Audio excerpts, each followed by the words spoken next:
Cherie was a great storyteller, or is a great storyteller. She is. You can tell she taught art for 40 plus years.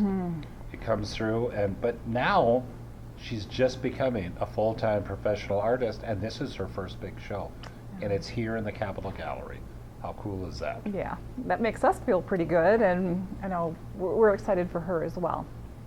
And now it's KAYE BURIAN, who has been a professional artist for decades, like Walter Peel, like Vern Erickson. I guess there's a common theme here, that these are artists that are well established and have been doing their craft a long time. But KAYE is one who you will see very soon. She knows every hair on a horse's mane.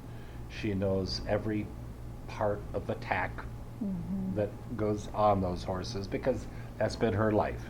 And if she doesn't, she makes sure And she if finds out. she'll figure it out. Yeah. You'll find that out too. But each artist so uniquely different, and KAYE, it's such a joy to represent her. I admired her while we were running the Lewis and Clark Center. We had her in there, and here we are full circle. And I've got to say, Marcy, I love a dozen times driving those scoria roads to Manning, rural Manning, North Dakota, to pick up art from her. She's just another wonderful human being that we get to work with, and her art is just a joy to behold, and you're going to find that out very quickly. Here's KAYE BURIAN. I taught school for 6 years at Mott. I taught art. I have a degree in art and in elementary education. And then we moved out to the ranch. I taught in elementary school for a few years. Now I don't do lessons anymore. Basically, all my time is spent in the studio. Everything is time consuming, so I need to try to do my own thing.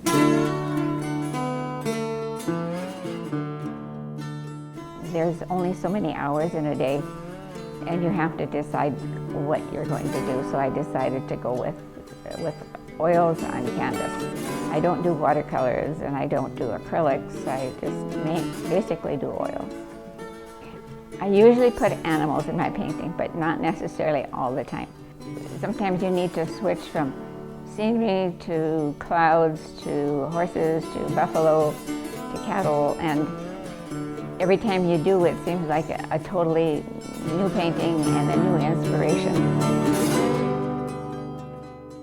Well, every artist has to paint and draw and do what they know. Being in the area that I am, I enjoy the Badlands, the scenery, the animals that you're surrounded with, the horses, the cattle, and I feel I know those the best, and so those are the subject matters that I show in my artwork.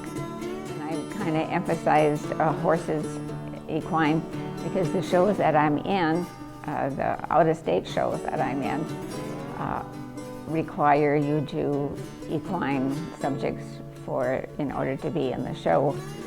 And so that's why I have horses that I do. Plus we have our own horses, and I've been around horses forever, so I feel I know them and know their structure, how they act, and what they do. A lot of my ideas that I get and the models that I use are from when we work cattle. Actually, both that painting and the painting over there were one of our cowboys that come and help us work cattle. It was their horse. And so they change their tack a little bit every year depending on if they ride a green horse or a horse that's well broke. And so that's where I got the ideas for those two paintings. Sometimes you're not quite sure how something looks. If you take photographs of it, you may have missed something, and when a cowboy critiques it, if that little detail isn't correct, they will see it right away. So on that piece back here, I had him actually bring his tack over, and I set it up in my studio to see that I've got everything right. And some of the people I know probably put their tack on their horses a little bit differently. You don't want to have it not fit properly. and you don't want to put the wrong tack together. If your breast collar is hanging, you shouldn't have it that way. You should have it fit snugly, and so it doesn't rub on the horse. And so there's a lot of different things that kind of go into painting tack on a horse. I think that, to develop a skill, it usually takes a lifetime to do so. I remember being little and sitting there in the evenings and drawing and sketching little things. And when I grew up, we didn't have all the technology and video games they have now, so we had to make up our own playthings and do our own thing. And so I think that kind of stimulated your creativity a little bit, and so I just kept drawing and painting from that time. I was at a seminar, and they drew everything to detail, even shaded it in with pencil. But I don't do that because I change as I paint. And most people would not think that would be correct. And I don't use just one photograph. I use a lot of them and put a lot of them together, because sometimes if you paint the whole thing first, you need to go back and readjust so everything seems to fit together. We're in a location where you're not amongst the big major galleries, museums, where you can go to those and study what the old masters did. And so you have to learn probably at a different pace in a different area than you normally would with those kind of people, but not being able to view those kind of things.